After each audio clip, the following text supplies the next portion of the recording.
Olá, senhoras e senhores, sejam bem-vindos a mais um Politicou, o nosso canal de política dentro do podcast de Eletou, e hoje temos uma convidada muito excepcional, né, Marcela Barros?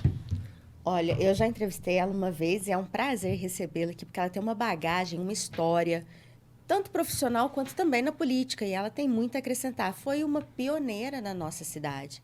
Ela que foi a primeira vereadora mulher de Franca, está aqui, Maria Isabel, mais conhecida como Bel. Seja bem-vinda, Bel. Obrigada, Lick. Obrigada, Marcela. Sabe que quando eu recebi o convite, eu me animei porque eu a conheço daquela entrevista. Foi. Eu achei você tão generosa, tão assim, não só simpática, mas generosa, tanto as belezas que você escreveu. Eu falei, meu Deus, nem se a mamãe escrevesse de mim, escreveria com tanta generosidade. Então, assim, eu vi muita vontade. Claro, né, que a gente sempre fica naquela dúvida, o que eu vou falar lá? Quem eu sou para ir num podcast? Eu não sou ninguém, né? Eu tive uma história, né, o que vale é o que a gente é, não só o que a gente fez. Mas estou à disposição de vocês, tudo bem. Ó, não vou te chamar de Maria Isabel, tá? Senão você vai Não, achar que eu tô te dando duro. já disse que só a mamãe me chamava de Maria Isabel quando eu fazia alguma coisa errada. Não, ainda professora na escola, né, que faz na hora da chamada. É Bel Nascimento. Bel Nascimento. Você é assistente social por formação. Sim, eu sou formada em serviço social pela Unesp em 84 e sou mestre em serviço social também pela Unesp. Fiz o doutorado, fui qualificada para o doutorado, mas em função dessa coisa que eu estava lhe contando, desse aneurisma hemorrágico que eu sofri, eu tive que fazer uma cirurgia, fazer uma clipagem. Hoje eu uso um pino de titânio, não é? E, assim, foi muito longo esse processo de tratamento. Eu passei 2 anos, assim, praticamente de tratamento. Eu acabei não defendendo a tese, não é? Eu estava escrevendo a tese, estava no processo de entrevistas ainda. E, infelizmente, eu perdi por decurso de prazo. Depois eu tentei mais uma vez, mas, assim, havia por conta da medicação, não é? Havia uma dificuldade muito grande de concentração, de foco, né? Então, eu acabei desistindo, né? E deixando a questão da tese. Fiz todo o credenciamento, fui qualificada, muito bem qualificada, inclusive. Mas, assim... Priorizou você naquele momento. Não, o aprendizado... Não é? O que eu aprendi, o que eu escrevi, os capítulos de livro que eu publiquei, e tem até uma publicação internacional nesse período acadêmico, aula que eu dei, né, estágio de docência e tal. Nada disso se perde. Tudo isso são experiências que você vai acumulando, que você vai guardando, que vão te construindo.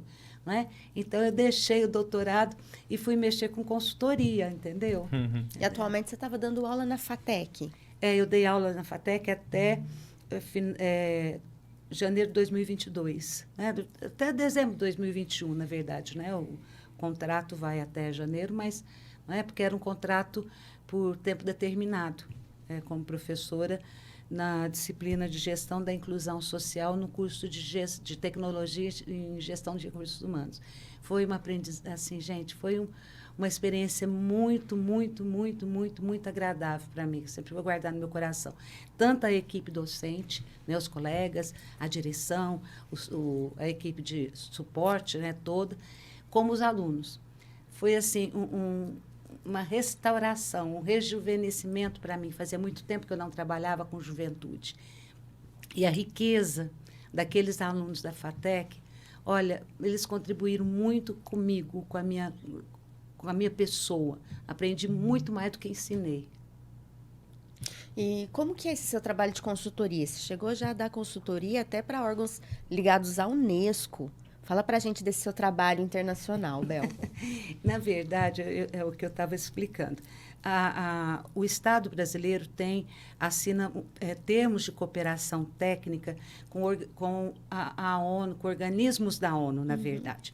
E para cada termo tem uma série de regras, normas, prazo de duração, né? E tem vários projetos dentro desses termos de cooperação.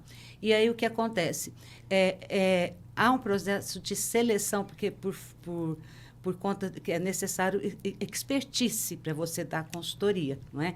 Então, eles têm que procurar esses especialistas, não é? Essas pessoas no mercado, não é? Então, eles abrem editais de seleção para consultores em determinado projeto, em determinado programa, entendeu? E esses projetos, eles têm um prazo de duração.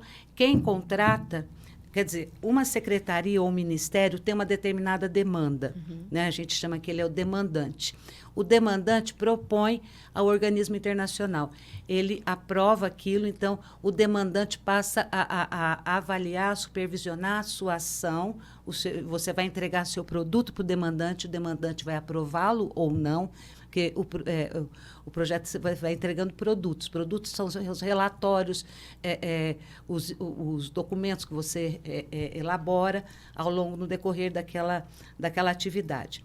Então, a primeira consultoria que eu fiz, logo que eu deixei o doutorado, foi para a FAO, que eu sempre fui muito apaixonada nessa questão de alimentação e agricultura. Né? Sempre fui muito preocupada com a questão da fome. Então, surgiu lá uma oportunidade, me inscrevi como consultora num projeto de avaliação do programa de fomento às atividades produtivas rurais. Gente, aquilo me trouxe uma luz muito grande, porque o demandante era o Ministério do Desenvolvimento Social, na época, MDS. E esse programa, era consulta in loco aos produtores. Eu fui para a região de Janaúba, região de Irecê, na Bahia, o semiárido, mas nos lugares de maior vulnerabilidade, porque naquele tempo, 2011, 2012, houve uma seca muito, muito, muito, muito intensa no semiárido. Não é? Então, uma das alternativas foi esse programa. Então, o governo liberava um recurso, que não, hoje deveria ser um salário mínimo e meio, para produtores já pré-selecionados de grande vulnerabilidade, muito baixa renda, sem renda, não é? E produtores lá são muito diferentes do que a gente vê aqui. Lá são chácaras, um pouco mais que chácaras. Quem tem um sítio lá é rico, né? É tudo muito pequenino. E são pessoas extremamente pobres. Então, havia assim, liberado em 3 parcelas. Então, eu ia fazer a avaliação, ia em loco na casinha deles, né? Às vezes ainda tinha casas de sapê, mesmo tendo a casa assim, construidinha de tijolo, eles tinham o hábito, né? Que preservava aquela casinha, tinha aquela cultura ainda, não é? E tudo muito... foi um aprendizado, foi uma vivência muito intensa, não é? E eu fiz a avaliação desses projetos na Bahia, em Piauí e no norte de Minas, que também é do semiárido brasileiro. Aí você entrega, o organismo internacional passa em dólar para o Tesouro Nacional, o Tesouro faz o pagamento do consultor. É assim. Mas você participa de um processo de seleção muito rígido, não é? Assim, de pessoas do Brasil todo, de várias... Dentro da grande área, pessoas do Brasil todo se inscrevem, todos selecionam pelo currículo, depois tem uma entrevista, tem todo um processo de seleção. Vou tomar mais. Fica à vontade. Claro. E como que foi? Qual que foi a experiência de ser a primeira vereadora eleita aqui na cidade? Primeira vereadora eleita como mulher. Também a mais jovem eleita, com 27 anos, ela assumiu o mandato dela. Olha só. Você imaginava? E aí ela me fala que não tem história, que quem é Abel? Quem é não Abel? Tem história é eu. Só faz parte da nossa história atenção. francana. Eu nunca sonhei, nunca na minha vida de criança, ou de jovem, ou de adolescente, nunca sonhei em ser política. De jeito nenhum, eu queria ser cantora, eu queria ser jornalista, sabe? O meu sonho era fazer faculdade de jornalismo. Eu tinha sonhos. E aí, a gente vinha do movimento, né? Vinha do movimento, não. Era muito mais que um movimento, vinha de comunidades, né? Era coisa muito... Não é? E aí surgiu essa questão, nós temos que entrar para a política. Foi uma construção muito coletiva, assim, não foi um grupo, uma pessoa, mas uma compreensão muito comunitária. Assim, todas as comunidades pensaram assim, nós precisamos ter representante. E aí teve até assembleia, no final da assembleia, vamos ver quem vai, quem não vai. E aí meu nome foi indicado. Eu penso que não era porque eu era mais jovem, eu era mais sabida, é porque eu era a única que tinha faculdade ali também, não é? Porque eu estou nas comunidades eclesiais de base, acho que desde quando elas começaram. Eu comecei a Frei Xavier, hoje Dom Xavier, né, já é bispo emérito, mas ele era o frade, que era o pároco aqui. Dom Xavier me mandou, ele praticamente me tirou da pastoral de juventude, falou, não, você vai para as comunidades. Eu tinha 17 para 18 anos. Então, eu comecei ali, né, vi formar as comunidades, participei de todo esse processo. Então, as pessoas me conheciam bem. E eu fui fazer serviço social justamente por causa das comunidades. Eu queria ter instrumental técnico, eu queria ter conhecimento para trabalhar melhor com o povo, sabe? Para ter mais efetividade no nosso trabalho. Foi por isso que eu fui fazer serviço social. E aí o pessoal achou que eu tinha que ser. Aí depois nós fomos, que partido? Aí fomos para esse partido. Mas foi uma coisa muito estranha, porque a gente fazia campanha naquele tempo. Eu não me via como jovem, né? Essa coisa de ser a primeira mulher. Eu me via como povo. Né? Eu não via diferença entre eu e meu compadre, né? Que é pedreiro, homem. Não, eu me via, nós éramos pessoas. Uhum. Né? Então, nós íamos de porta em porta, entregando nosso papelzinho. Batia-se nas casas, papelzinho da Bel. Comício a gente fazia na porta da casa das lideranças. Punha um caixotinho, uma mesinha, o compadre, eles fizeram uma mesa, assim, uma espécie de tablado. Eu subia em cima, pegava uma caixa de som emprestado e tal, fazia campanha. E você era porreta? Como é que você falava? Você falava mais tranquilo ou você era um pouco mais... Você já percebeu como é que eu falo, né? Já estou velha, já falo acelerado. Imagina quando eu era nova. Vocês cortem isso. De jeito nenhum. Mas, assim, eu sempre fui muito, muito, muito crítica. Não crítica com as pessoas. A minha crítica nunca foi pessoal. Com o sistema.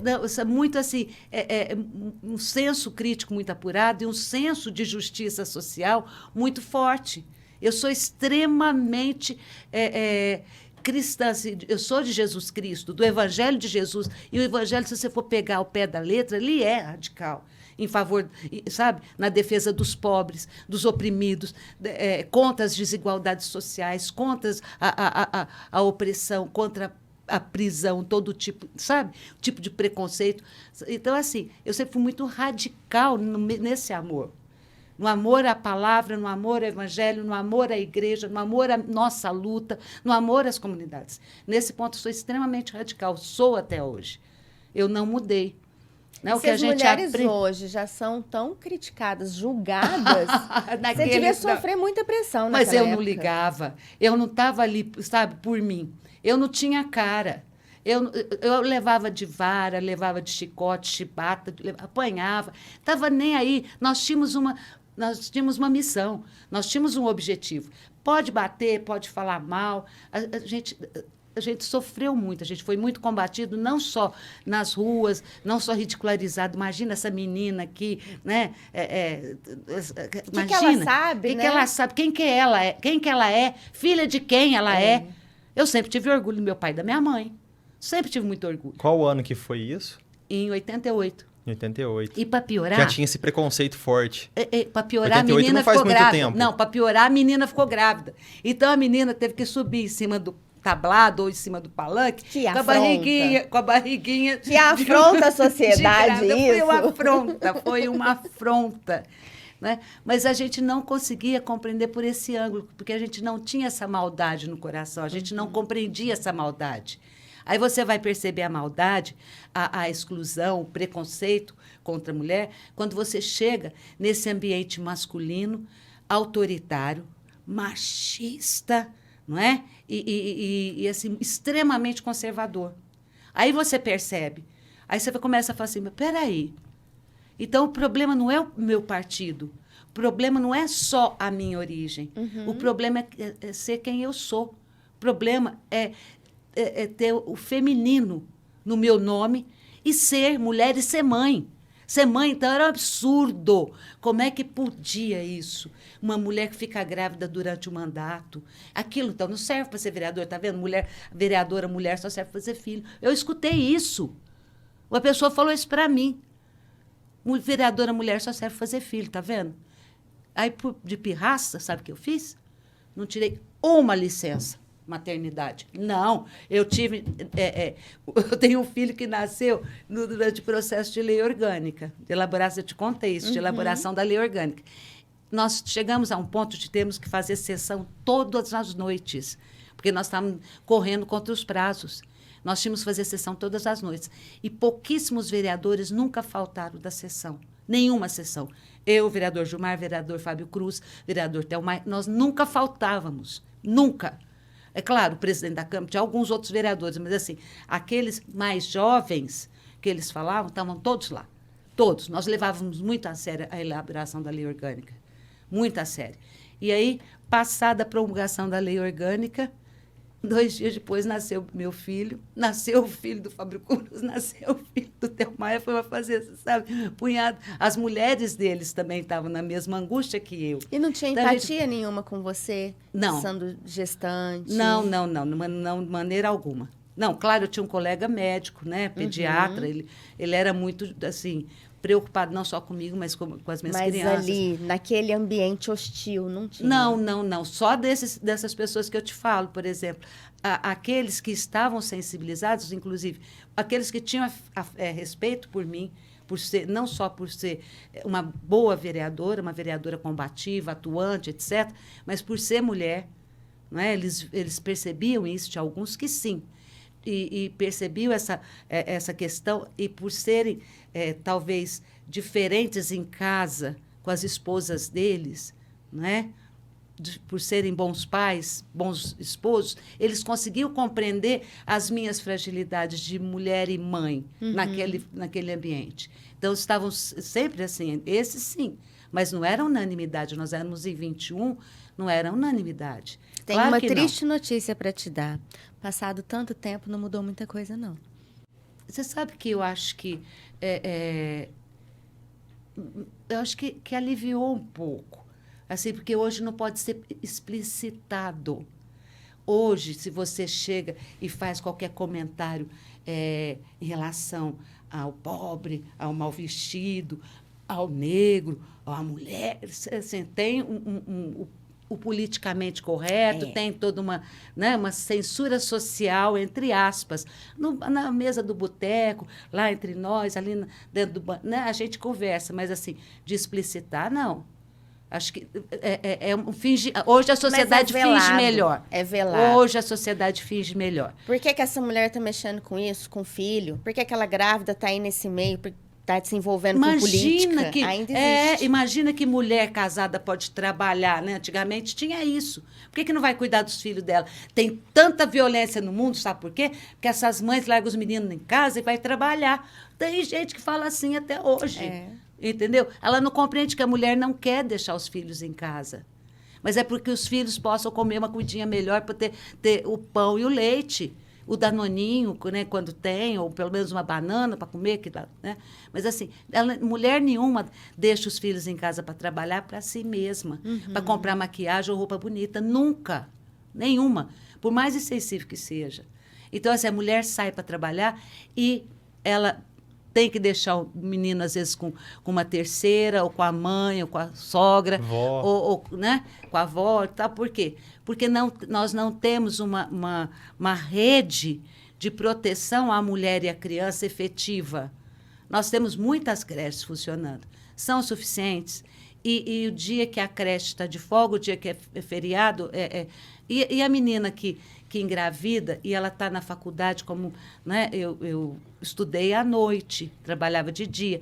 Tem muitas colegas que deixaram a faculdade, o ensino médio, porque tinham que trabalhar e estudar. Aí nasceu o nenê, ou você trabalha ou você estuda. Então, você larga o estudo, porque à noite você vai deixar o neném com quem? Já ficou o dia inteiro com a avó não aguenta. não é? Então, assim, não existe uma rede de proteção. Então, essa coisa, hoje a gente não diz, mas hoje a gente continua fazendo. E continua fazendo. Então, você contrata mulher nas grandes empresas sempre para funções mais... não existe função inferior nem função medíocre, né? Todo trabalho humano é importante e é digno. Mas, assim, nas funções menos remuneradas...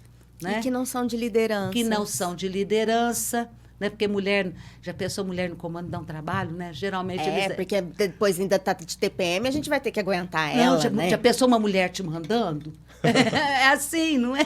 Aí tudo é um hormônio. Até ainda. nas relações entre os casais, os amigos ficam vigiando como é que ele lida com a esposa. Se é a esposa que manda nele, eles falam, ó, tá vendo? É a mulher que manda nele. Assim, não existe essa coisa da mulher mandar.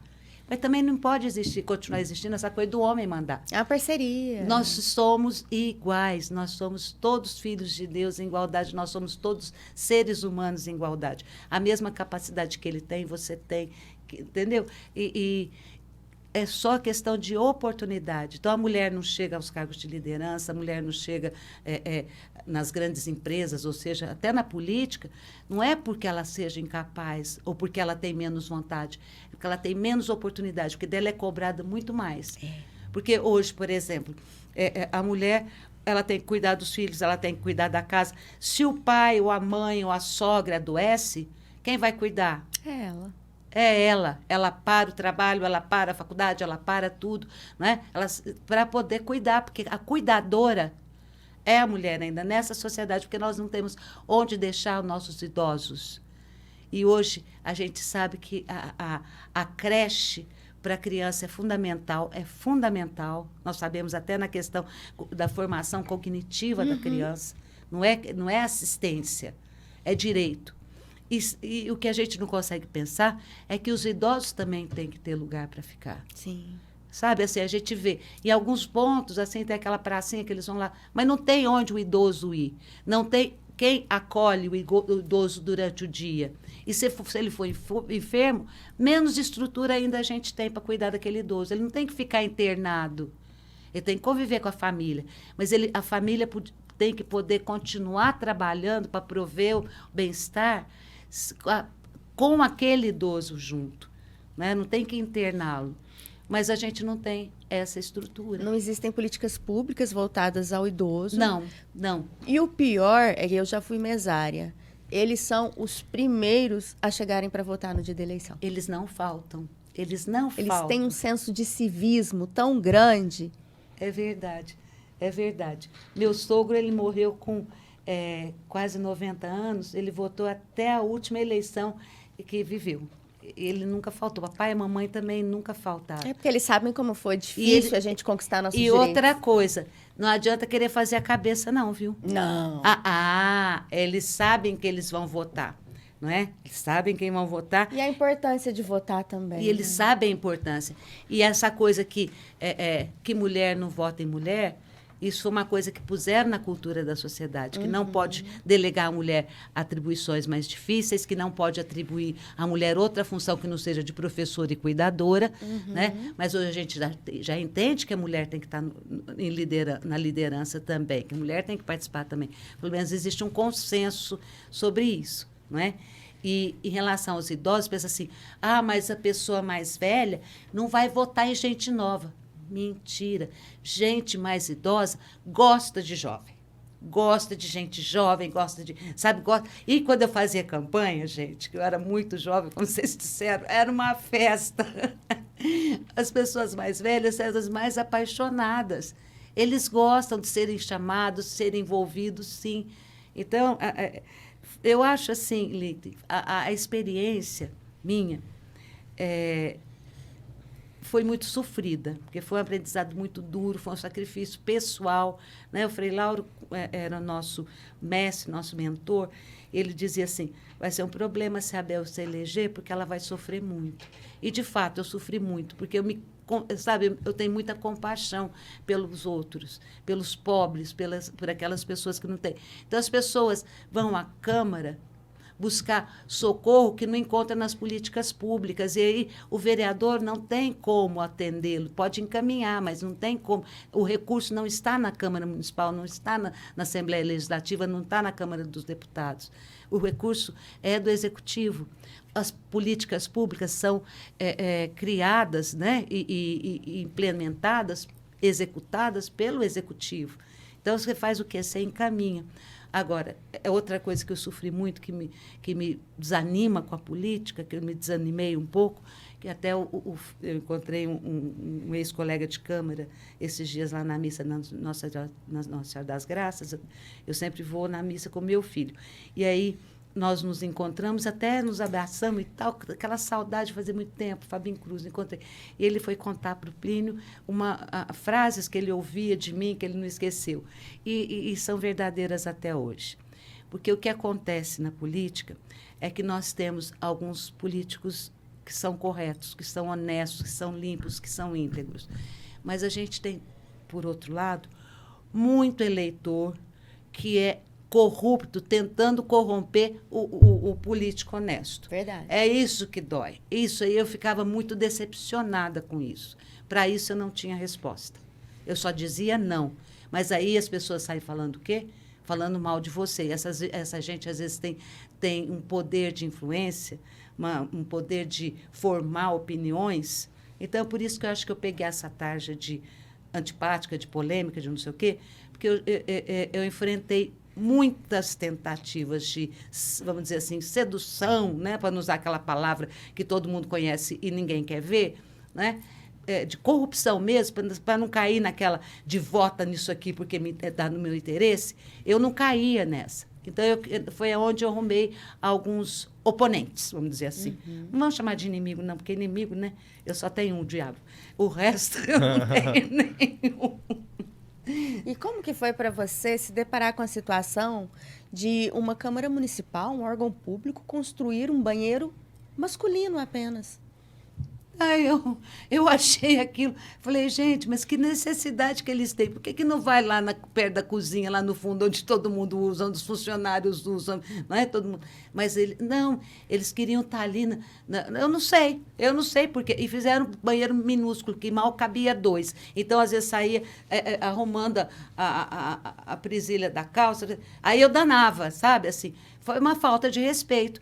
Então, agora, no prédio novo, parece que é tudo arrumadinho, né? Ali nem fizeram um puxadinho ali, entendeu? Eles não se deram o respeito sequer de fazer um banheiro digno, né? Com espelho, com pia, não, um banheiro com espaço. Não se deram o respeito de fazer nem para eles um banheiro adequado, né? Fizeram lá um puxadinho. Se funcionou ou não sei, nunca entrei. Né? Mas, assim... eu achava aquilo extremamente constrangedor, eu achava aquilo um desaforo, porque era um puxadinho, né? Não era uma obra, porque se fosse uma obra, teria que ser discutido por todos os vereadores. Sim. À medida que fosse discutido, eu seria... Contra. Não, contrária não, eu diria, é para todo mundo, tem que fazer para as mulheres também. Né? E eu tenho certeza que tem colegas que estariam junto comigo, concordariam comigo. Talvez nem todos, mas teriam alguns que tomariam essa briga. Mas não foi discutido. Foi assim, foi lá e fez. Então, essa coisa que mudou um pouco na política, principalmente com a lei de responsabilidade fiscal, que eu acho sensacional, é essa coisa assim, eu não faço o que está na minha cabeça.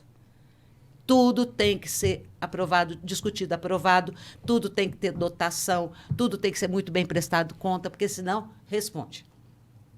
Entendeu? E naquela época, quais que eram as maiores dificuldades de Franca? O que era mais difícil aqui? Creche. Creche? Creche. Transporte público sempre foi um problema em Franca, mas creche, gente. Creche sempre era o maior problema. E não havia. Era um desespero. E atendimento às famílias de vulnerabilidade, em situação de vulnerabilidade ou de risco social. Porque o que acontece? Eu não sei se vocês sabem, o SUAS, hoje é o Sistema Único da Assistência Social, ele foi criado também na Constituição Federal de 88, mas ele só foi implementado, ele começou a ser implementado nos anos 2000. Então, nós tivemos uma lacuna aí, né? O SUS foi mais rápido, porque havia uma pressão popular em relação à saúde. Né? Então, o SUS foi mais rápido. O SUAS foi mais longo o processo de formalização do SUAS. Né? Havia a lei, havia... Então, tá. E as famílias... Sabe que só não piorou a situação de Franca? Eu vou ser muito sincera com vocês. Parece um absurdo um assistente social falar isso.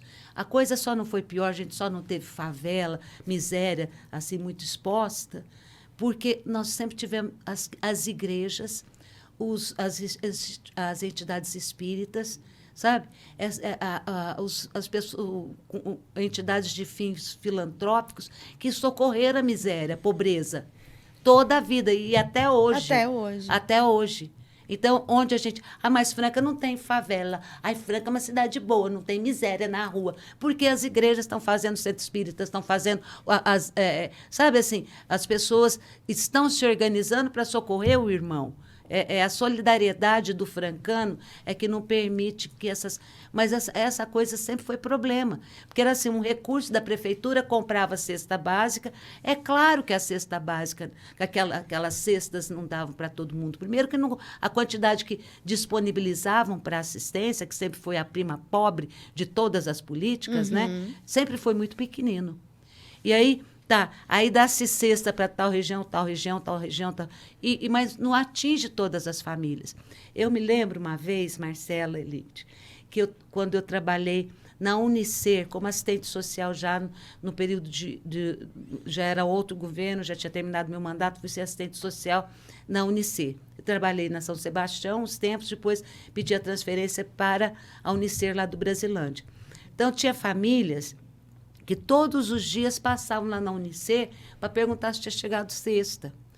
E todo dia, um mês, e a cesta nunca chegava. Aí, quando chegava a cesta, como priorizar? Sabe, elas descobriam, elas viam o caminhão parado, uma falava para a outra. Fazia fila. Fazia aquele monte de, sabe, virava aquela coisa, vou fazer fila, quem chegar primeiro pega, mas espera aí, se aquela que chegou por último, porque ela tem deficiência física, espera aí, então assim, a gente tentava organizar por critérios assistentes sociais, mas não tinha como, as cestas não davam para todo mundo. E aí, depois começaram a pensar essa questão de uma renda mínima para o município e tal, sabe? Isso aí são políticas que vieram, né, no decorrer já dos anos 2000, desse novo milênio, que não existiam naquele tempo. Quem pagava, cortou a água, cortou a luz, está sem gás, como é que faz? Não adiantava ir lá na assistência social, não tinha recurso, não tinha dinheiro. Não era que o administrador era ruim, não tinha dinheiro para assistência. Aí pedia para os vereadores, muitas igrejas pagavam, acabaram pagando muita água, muita luz, muito bujão de gás para a pobreza. Então, o SUAS vem, o Bolsa Família, esses programas que nós temos hoje, parece assim, inventou isso, é politicagem. Vocês não imaginam, eu como, vamos dizer assim, como estudiosa da assistência social, né, como mestre em serviço social e doutora já, quase doutora em serviço social, eu li muitos trabalhos sobre Bolsa Família. E no começo eu pensava assim, eu cheguei a pensar daquela forma assim, crítica, né? Isso aí é para ganhar voto, é politicagem.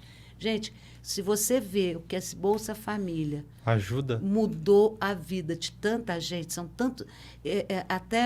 uma estudante falou para mim assim, professora, hoje eu estou aqui graças ao Bolsa Família, porque foi o Bolsa Família que me ajudou a voltar para a escola, foi o Bolsa Família que permitiu que eu estudasse novamente, chegasse à faculdade, porque eu não tinha como criar meus filhos sem o Bolsa Família.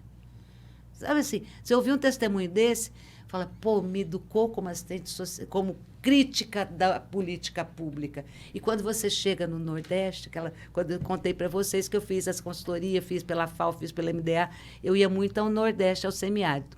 Então, a gente marcava as capacitações, mas tinha que ver o calendário do Bolsa Família, Porque no dia do pagamento do Bolsa Família, não era bom fazer, porque o movimento na cidade era intenso.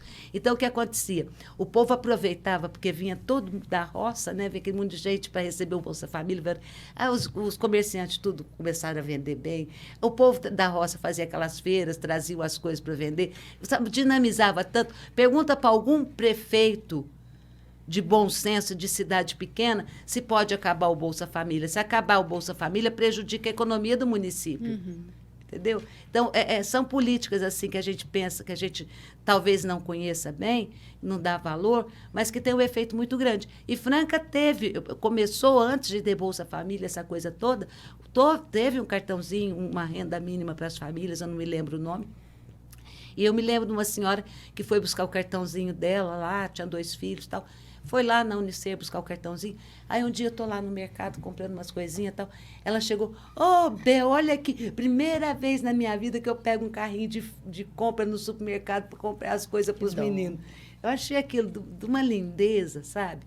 De uma importância. Então, é isso, essa sensibilidade que os políticos têm que ter. É essa sensibilidade que a política tem que ter. De trazer junto, de trazer para o centro as pessoas mais pobres. Enxergar como ser humano. Enxergar como ser humano. Ao invés de ficar, sabe, correndo atrás de coisa que aparece, de obras que às vezes você não vai inaugurar, porque não vai dar tempo no seu mandato, né? Faça para os pobres. Quem faz para os pobres agrada a Deus. E quem agrada a Deus tem vida longa e prosperidade. Pronto, inventei aqui, não sei se é verdade. Naquela época, você já teve um conflito que você não quis votar a favor da subvenção para Francana, o repasse de recursos, porque ainda não tinha sido regularizada a situação de vagas nas creches.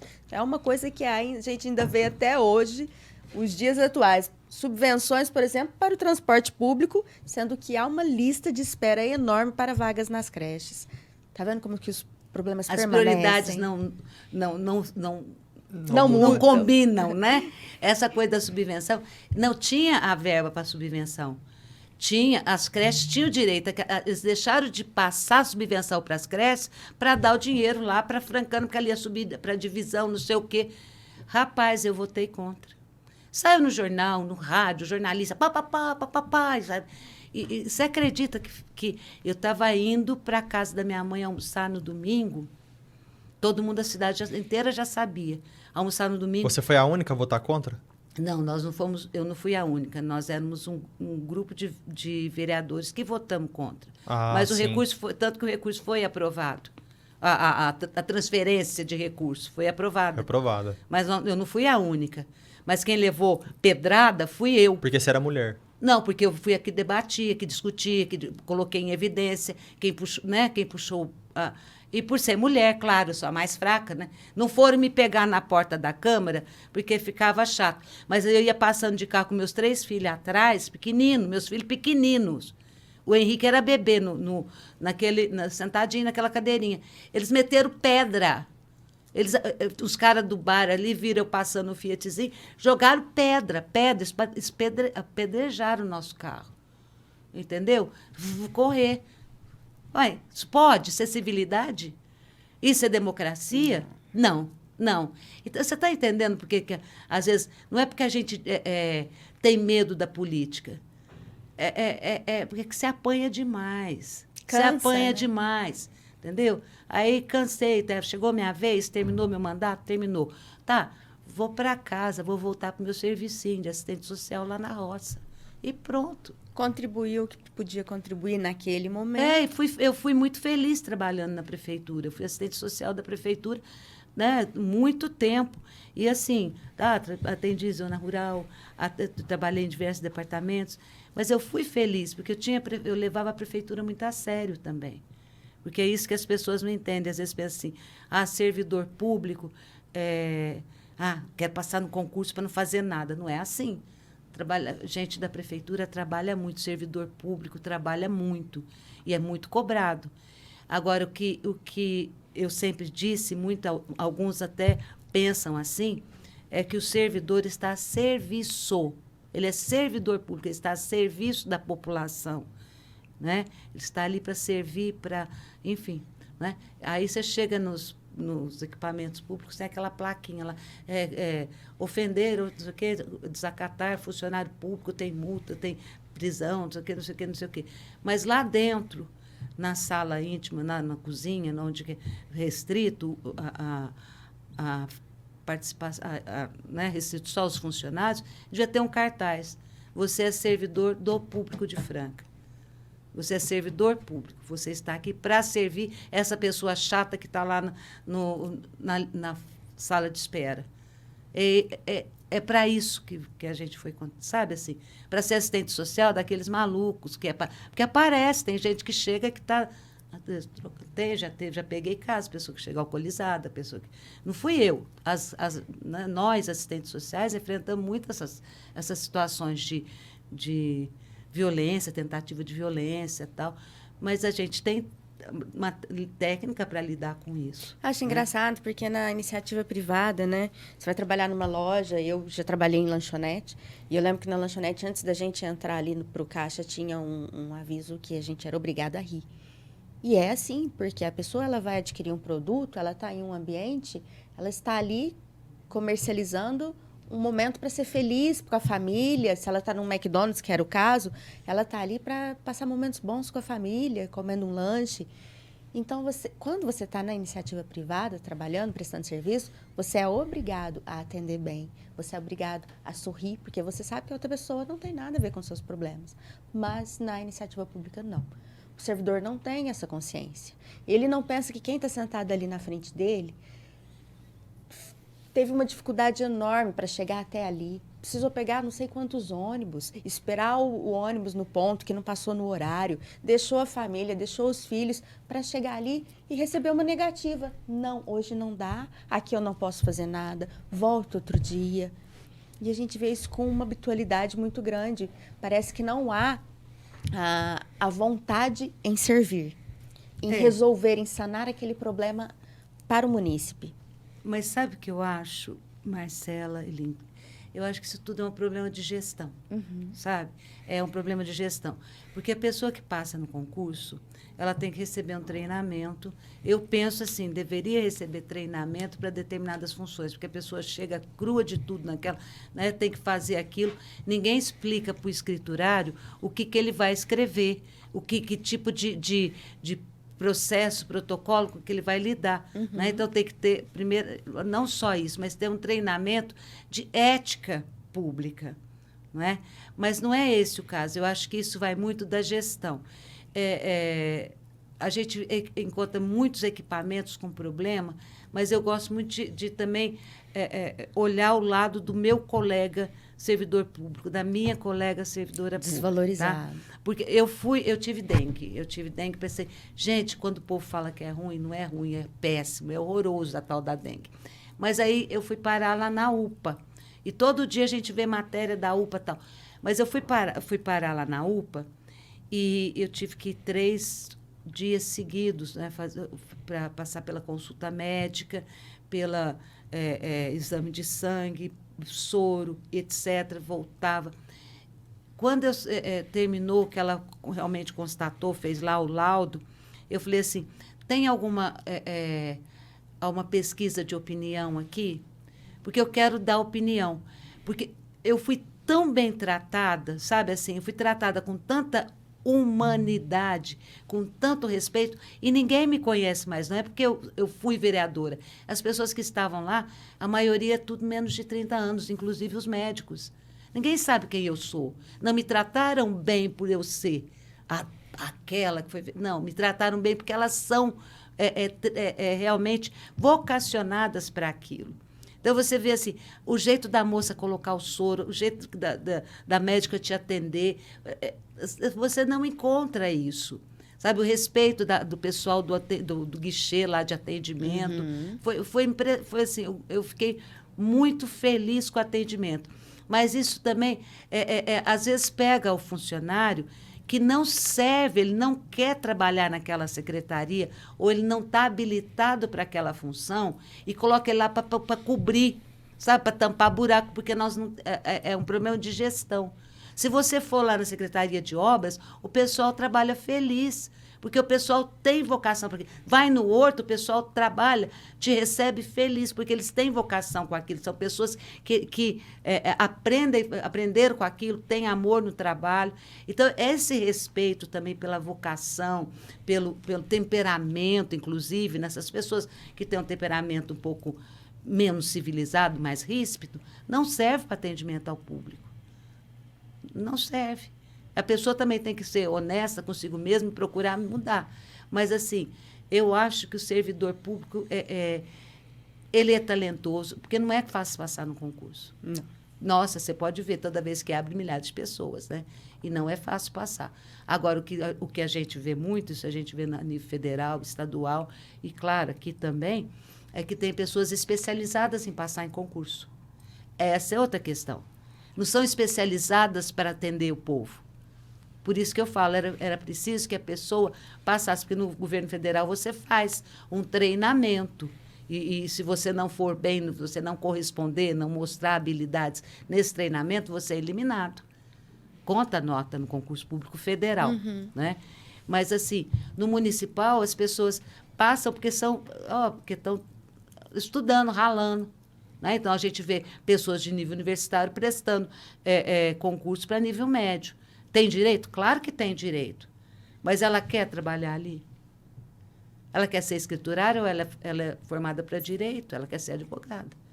Então, ela nunca vai compreender, ela sempre vai achar que aquele trabalho que ela está fazendo é insignificante. Ela não vai compreender a importância do trabalho do escriturário, ou do atendente, ou do recepcionista, não vai compreender, porque a cabeça dela está lá, né?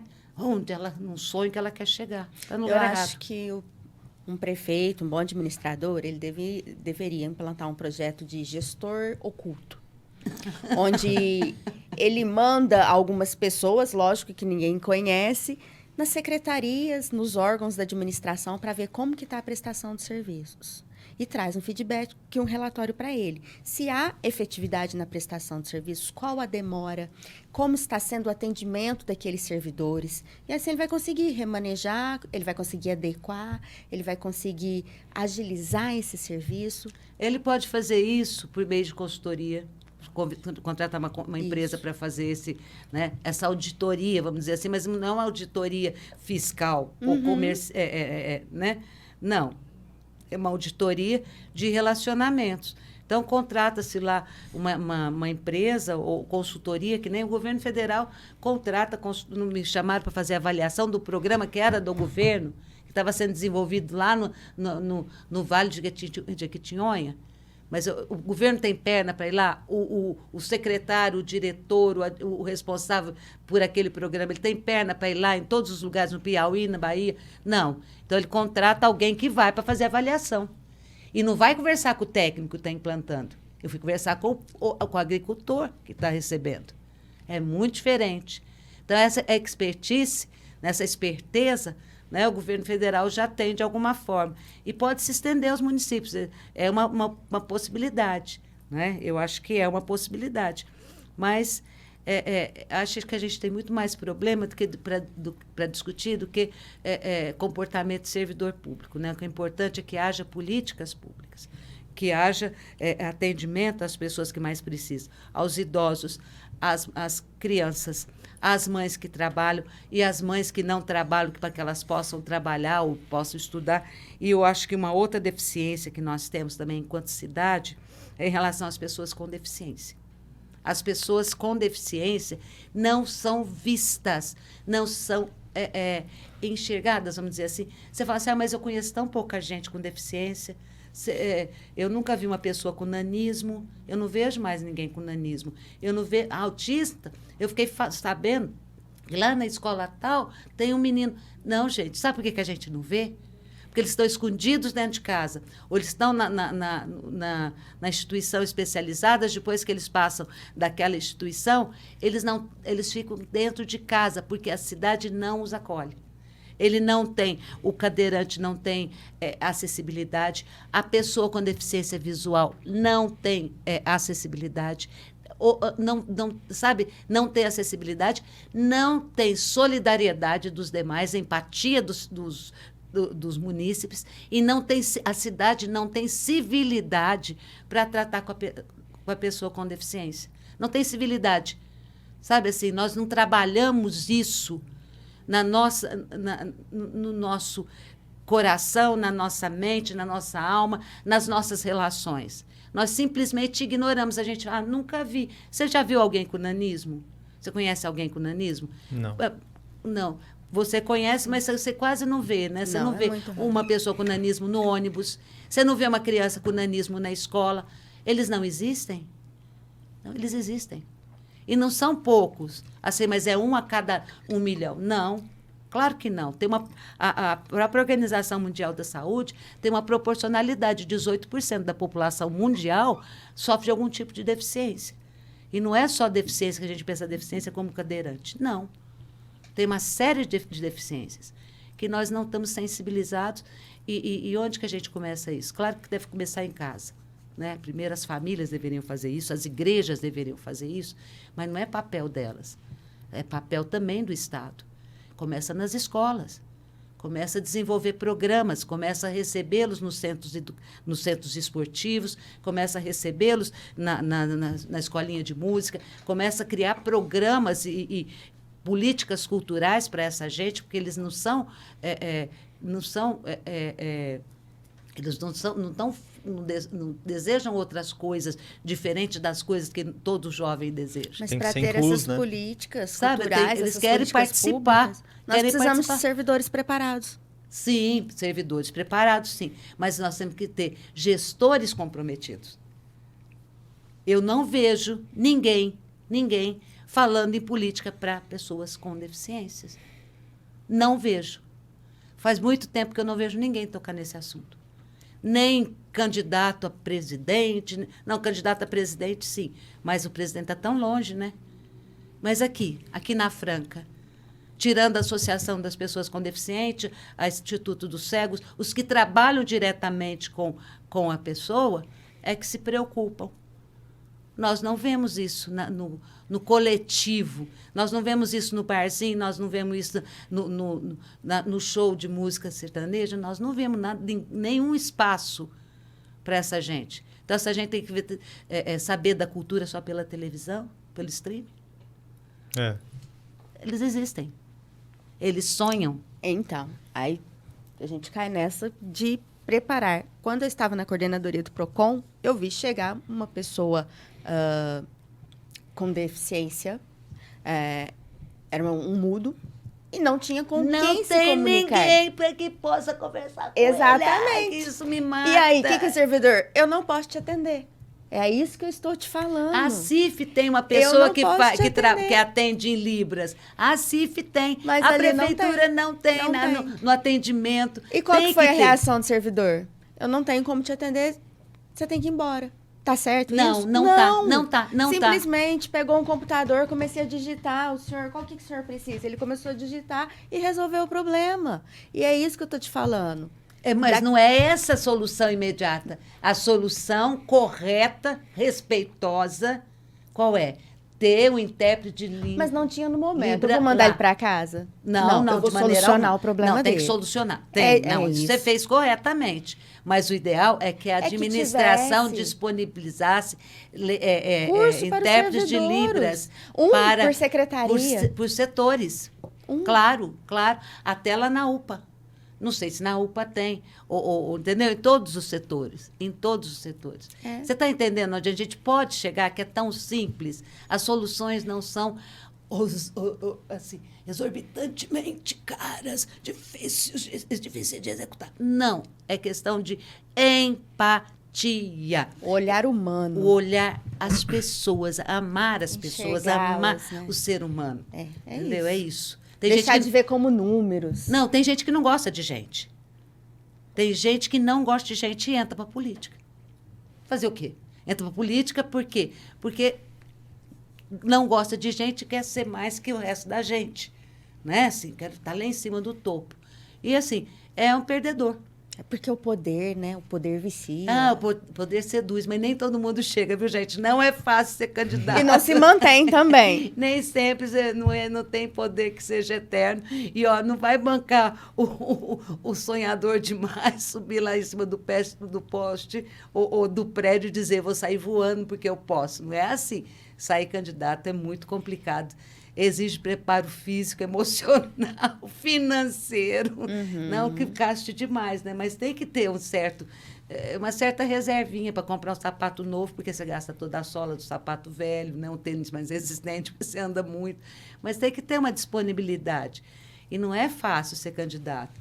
Então, um pouco também, assim, esse distanciamento, às vezes. Ou porque, assim, as pessoas acabam são chamadas, né, para fazer outras coisas. Tem gente que tem vocação para estar em atividade sempre, né, que é meio elétrico. Eu sou assim, eu conheço, tem punhado de colega que é assim, que é meio ligado na tomada. Então, se não está nisso, eu estou naquilo, eu não fico parada. Né? Então, agora, não pensa que política é uma coisa muito simples, não. Porque você está vendo tanto de coisas que nós pensamos aqui em políticas públicas, que coisa simples que qualquer mãe lá no sofá pensa, nossa, se eu tivesse um filho com deficiência, eu agiria assim. Se eu tivesse um filho que nascesse, principalmente aquela que está esperando o neném, né, que ela não sabe como é que vai ser o neném dela, então ela fica pensando assim, a sociedade, o tipo de vida, de mundo que ela quer, é um mundo que acolhe o bebê dela, que acolha ele do jeito que ele for, da cor que ele for, do tamanho que ele for, né?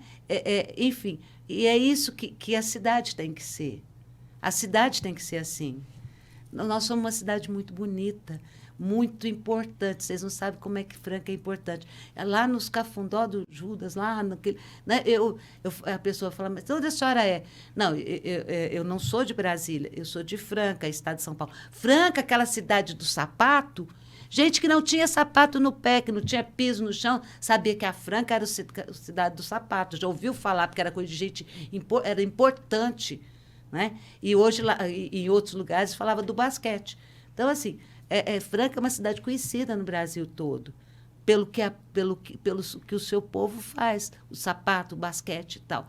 Agora, o que a gente precisa é ser mais maternal no sentido assim, de acolhimento, de comprometimento com as pessoas, com o povo de Franca. De cuidado. De né? cuidado, de zelo, de carinho. É isso. Mas não é para uns. O carinho não é ter uma praça bonita ou uma pista bem asfaltada. Não é só isso. O carinho está em cuidar de todo mundo, de ninguém ficar para trás. Né? Da qualidade, a qualidade da merenda escolar tem a ver com carinho. A qualidade da poda do mato, da matinha, ali, porque onde eu moro tem uma matinha ciliar assim, e que o mato toma conta. Se você produz a poda regularmente, coisa e tal, e pode até fazer um ajardinamento ali, mostra que você tem o quê? Cuidado, zelo com a cidade. Mas não, aquilo está na periferia, não precisa olhar, não aparece. Né? Quando vem gente importante e as pessoas importantes não passam por lá. Então, e hoje, cuidar. Bel, se você fosse convidada para sair candidata, você teria vontade? A vereadora não, gente. Pelo amor de Deus, a vereadora não. Uma experiência nova. Agora, não já com a sua experiência que você adquiriu... Eu tenho muita experiência, sim. Eu ficaria muito honrada, claro, sem dúvida, dependendo de quem me chamasse também, né? Mas, assim, a vereadora não, porque... esse ano é meu irmão que é candidato, o Marcelo Nascimento, que a gente estava falando de pessoa com deficiência. É uma pessoa com deficiência, ele era criança, eu era vereadora, ele recortava todas as matérias de jornal que saía sobre mim, ouvia todos os programas de rádio, ele fazia... E até hoje ele acompanha tudo da política de Franca, da política nacional, ele é assim, super informado. E faz tempo que ele fala, Nenê, eu vou sair candidato. Dessa vez, Nenê, só os irmãos chamam de Nenê, viu, gente? Não pega isso aí, não, porque eu não vou gostar. Então, ele fala, vou sair candidato esse ano, o que você acha? Falei, legal, vamos junto, né? E como ele vai, irmão é irmão, não vou mexer com isso, né? Agora é a vez dele, ele merece, ele pode. Né? Mas você recebeu o convite para ser Não. Candidata. Quando a gente andou conversando, muita gente vem, eu sempre deixo claro, não, essa vez é o Marcelo. É meu irmão que vai ser. Aí, agora, assim, as pessoas estão... Pergunta logo o que você quer saber, vai. Eu quero saber se você foi convidada a ser pré-candidata, né? Porque a gente ainda está no período de pré-candidatura, a vice-prefeita de Franca.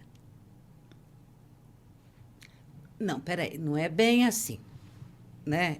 Claro, não é bem assim, gente. Eu não me vejo como pré-candidata a vice-prefeita, de maneira alguma.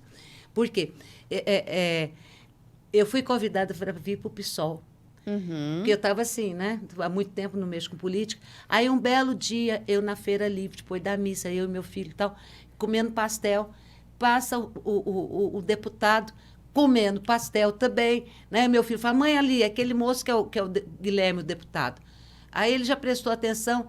Aí o meu filho, essa aqui é a Bel, minha mãe, primeira. Nossa, foi um amor à primeira vista. E assim, nós conversamos muito, e eu me simpatizei muito, tanto com ele como com... E faz muito tempo que eu acompanho o PSOL, porque o Plínio de Arruda Sampaio foi para o PSOL. Erundina é do PSOL. Tem, sabe assim, tem amigos meus lá no PSOL, né? Então, tudo bem. Erundina, você sabe quem é, né? Que ela foi prefeita de São Paulo quando eu era vereadora aqui. Sim, ela homenageou meu tio na época. Eu já estive no gabinete dela, gente, né? Então, tá. Então, assim... Eu gosto do PSOL, a Erundina já tinha me convidado, outras pessoas tinham me convidado, mas eu falei, não vou mexer com o pai. Tá. E o Guilherme trouxe aí, e vai trazendo todo dia proposta, né? O que a gente pode fazer e tal. Eu falei, vamos, aí eu filiei. E, assim, houve alguém disse, a Bel podia ser a vice. Não. A Bel não é vice ainda, Guilherme, nós estamos em momento de pré-campanha, mas para entrar na pré-campanha, nós temos que conversar muito, porque nós não somos cidadãos isolados. Nós não somos, porque nós temos uma realidade de país e de Franca que é muito clara. Nós somos muito parecidos. Nós somos, vamos dizer assim, frutos da mesma raiz, plantas da mesma raiz. Nós lutamos pela justiça social, nós lutamos pela igualdade, nós lutamos pelos direitos humanos, nós lutamos pelos direitos dos trabalhadores. Então, assim, nós temos muito mais semelhanças que qualquer divergência. Então, né? ainda não Então, nós estamos existe conversando, nada. nós queremos formar uma frente ampla de esquerda. Porque então, teve um jornal frente... da cidade que divulgou que você seria... Não, eu vi aquilo, eu levei um susto danado. Então, fiz um... Então, eu é até ó, bom gente, pontuar aqui que essa manchete não é verdadeira. Veja, eu não tenho pretensão, eu não tenho essa vaidade, essa pretensão. Não seria nem vaidade, seria uma colaboração, claro. Principalmente se numa candidatura que tenha a minha cara. Entendeu? Que é moderna, que é avançada, que é tecnológica, que quer renovar. Porque foi isso que eu fiz. Onde eu vou para fazer isso. Mesmo sendo como profissional, como consultora, eu vou para... né? E uma candidatura que defende os valores morais e éticos que eu defendo. Claro que eu vou me somar. Sem dúvida. Se eu tiver, vamos dizer, a honra de ser convidada, eu vou aceitar, sim. Mas a gente tem... Hoje, o momento não é de conversar quem vai ser vice. O momento é de conversar com quem nós vamos nos unir. Que jeito que a gente vai fazer para se juntar. Não interessa quem é cabeça de chapa, quem é vice-cabeça de chapa. Não, nós temos que ter unidade. Porque a unidade é que dá força, é a unidade que dá, sabe, que dá resistência, enfim, que faz caminhar. Então, gente, não, sabe, esse tipo de assunto, deixa ainda não. Calma. Mas se eu sair, se eu for assim, porque nós não fizemos essa discussão no PSOL ainda. Se houver se o meu nome for indicado, vai ser assim, com muita honra, com muita alegria, porque eu me apaixonei ali, sabe? Porque eu sou muito assim, falante, muito alegre, muito assim, e lá todo mundo é muito parecido comigo. Não na idade, claro, né? Lineker, a pergunta... A pergunta... Bel, é o seguinte, todo mundo que senta aí nessa cadeira, a gente faz essa mesma pergunta que eu vou te fazer agora. Se você fosse vereadora, ou prefeita, ou vice-prefeita, que seja, o que você mudaria primeiro na cidade? Você pode mudar qualquer coisa. Se eu tivesse a caneta, eu vi vocês mesmo. fizeram essa pergunta. Se você tivesse a caneta. Para alguém aí, a caneta do poder. Se eu tivesse a caneta do poder. Você pode mudar qualquer coisa agora, vai. Vamos lá. O que você mudaria primeiro? No que eu pensei aqui, nem vou falar.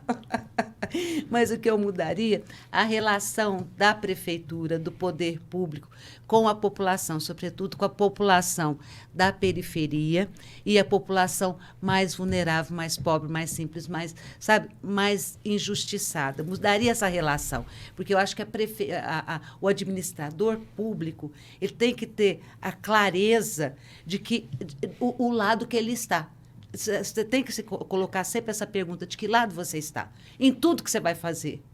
Em tudo. Você, jornalista, você publicitário, você assistente social, você advogado. Primeira coisa, para você saber para que lado você vai, você tem que se perguntar de que lado você está. Tá? Então, eu me faria, claro que eu já sei para que lado eu ia para o lado dos pobres. Eu ia para o lado das crianças, eu ia para o lado das pessoas com deficiência, eu ia criar políticas para fortalecer a cidadania das pessoas mais pobres, das mulheres, das crianças, das pessoas com deficiência. Políticas que fortalecessem a cidadania, que fortalecessem a participação deles. É isso que eu acho que falta. E, claro, eu ia melhorar todos esses entornos de córrego, que ainda tem alguns, né? Criar condições assim, trabalhar com o meio ambiente, pensar numa franca sustentável. Porque hoje a gente quase não fala aqui, mas é uma preocupação mundial, a questão dos Objetivos de Desenvolvimento Sustentável, né? Que é vamos dizer assim, um acordo entre países, entre nações, para chegar num planeta mais sustentável até 2030.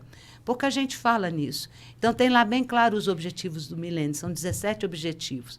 Erradicação da fome, a questão da educação, né? Educação universalizada, educação, a questão da igualdade entre as mulheres, de homens, entre gênero, né? Igualdade de gênero, a questão do trabalho digno. E tem a questão do meio ambiente também. A questão da governança, melhorar a governança, a forma que a gente lida com os recursos, né? Colocar os recursos a serviço de quem? Da população. Onde está a maioria? Qual é a maioria da população? Não são os pobres, as mulheres? Não são esses? E onde que eles são privilegiados no orçamento? Não adianta você fazer lá uma Secretaria da Mulher sem recursos e sem programas pensados por mulheres. Não adianta. Entendeu? Então, você dar cidadania significa isso também. Você criar condições para que as pessoas participem. Criar condições para que a menina estude. Criar condições para que a mulher que não aprendeu, ainda não tem uma profissão ou quer ser empreendedora, tem muito talento para cozinha ou para costura, que ela possa montar seu negócio, sabe assim? E garantir trabalho, arrumar um jeito de trazer empresas, novas tecnologias para a cidade, para que todo mundo possa trabalhar. Que não tenha só 2 opções para os jovens quando saem do ensino médio. Tenha muitas opções. Porque nós temos muito jovem querendo crescer. Sabe assim, olhar para todo mundo, para a juventude, para os... Eu queria uma cidade mais, sabe, eu teria... Inclusiva. Mais inclusiva, mais empática, mais amorosa. Tá? Esquece um pouco, sabe, essa coisa de falta de civilidade, né, que é tão comum é tão comum em tantos espaços aqui, a falta de civilidade, de educação com as mulheres, até no ônibus, né, a gente tem que ficar em pé. A mulher velha fica em pé. Então, essas coisas assim. Acho que mudar um pouco. Se o gestor ou a gestora coloca essa dimensão da empatia em todas as políticas, no orçamento, né? Se ele demonstra, se ele faz opção mesmo pelos mais pobres, pelos mais vulneráveis, pelos mais sofridos, pelas mulheres, pelas crianças, isso é evidente em todas as obras.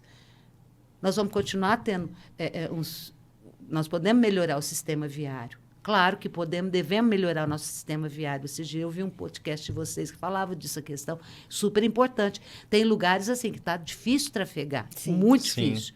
Né? Então, vamos pensar isso. Mas vamos pensar pelo olhar de quem? Só de quem tem o carrão?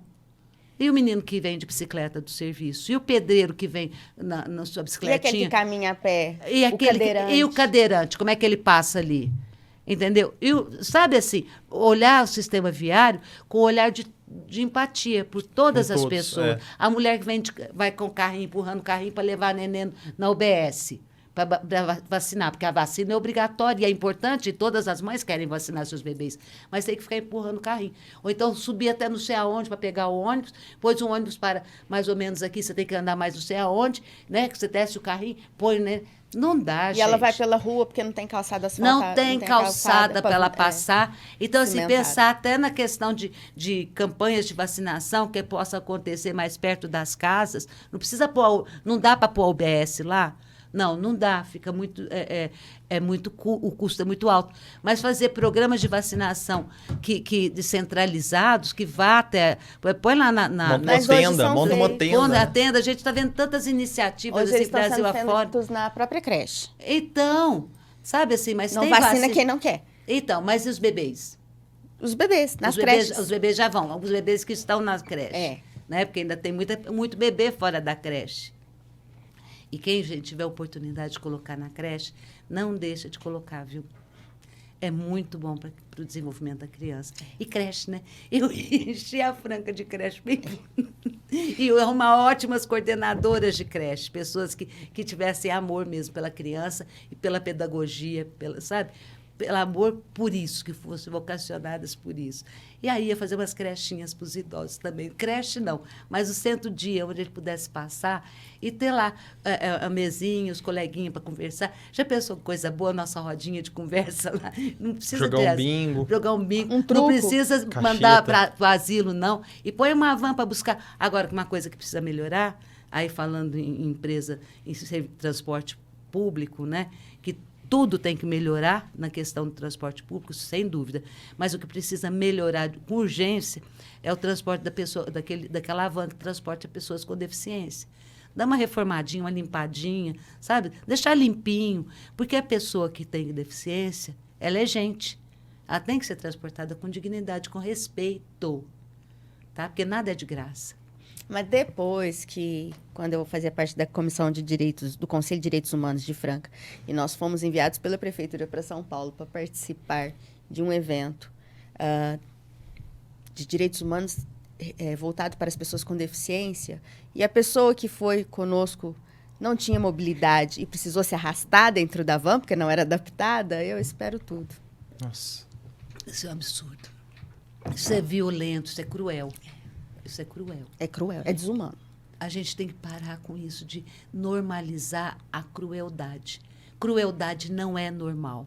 Crueldade não é aceitável. Assim, nem com a pessoa com deficiência, nem com o idoso, nem com a criança na creche, nem com a criança na escola, nem com o adolescente que sofre bullying. Tudo isso a gente tem que estar atento. A prefeitura não tem nada com isso na escola estadual. Peraí, e por que nós não temos programas que discutam isso, inclusive com os professores? Vai lá fazer palestra ou cria espaço para a juventude. E onde os jovens vão dia de sábado e domingo, quando eles não estão trabalhando e estudando? Não tem onde ir, né? Tem algumas iniciativas assim, locais e tal, mas nós não temos nada para a juventude. Então, você está criando uma geração de pessoas que passam o dia inteiro no WhatsApp, o final de semana todo lavando o tênis e o WhatsApp, sem criatividade, sem cultura. Está errado. Dá para fazer. Dá para fazer muita coisa se você escolhe o lado. É isso. Bel, você gostou de conversar com a gente aqui hoje? Eu sempre gosto de conversar. Agora, não sei se vocês gostaram, quem vai ouvir gostou. Isso aí, minha gente. Mas, paciência, essa sou eu. Fazer o quê, né? Me mudar vai ser difícil. É só isso. É isso, então. É isso. E aí, Marcela? Muito obrigada. Foi um prazer recebê-la aqui. Agora, eu pergunto, vocês gostaram? Vocês acharam que eu falei demais adorei. da conta. Mulher porreta, eu gosto eu assim. Eu acho sua história incrível, sua experiência de vida, profissional. Gente, eu sou tão suave, tão meiga. Me chamou de porreta, não entendeu nada. Forte, é uma mulher forte, forte, que fala. De amor, de empatia. Mas mulher se você brigar guerrida. comigo, meu caro... Aí. Porreta que eu falo é que fala sem medo, entendeu? Tá gravando essas Tá palavras. gravando, ainda Tá. não fechou, não. Não. Bel, obrigado então, tá? Gente, tá legal. Nossa, uma experiência, né? Para quem nunca aparece em câmera e nem para tirar foto. Foi legal. É isso aí. Pessoal, obrigado a todo mundo que assistiu aí e todo mundo que vai assistir depois, tá? Vai estar tudo na descrição aí, o link da Marcela, o link da prefeitura e muito mais. Acompanha nosso canal lá. É isso aí. É o Dialetou, para receber informações. é o Dialetou no YouTube, né? E lá dentro do Dialetou tem uma playlist que é do Politicou, que são os convidados que nós trazemos aqui sobre política, tá bom? E a semana que vem tem mais. Obrigado. Tchau.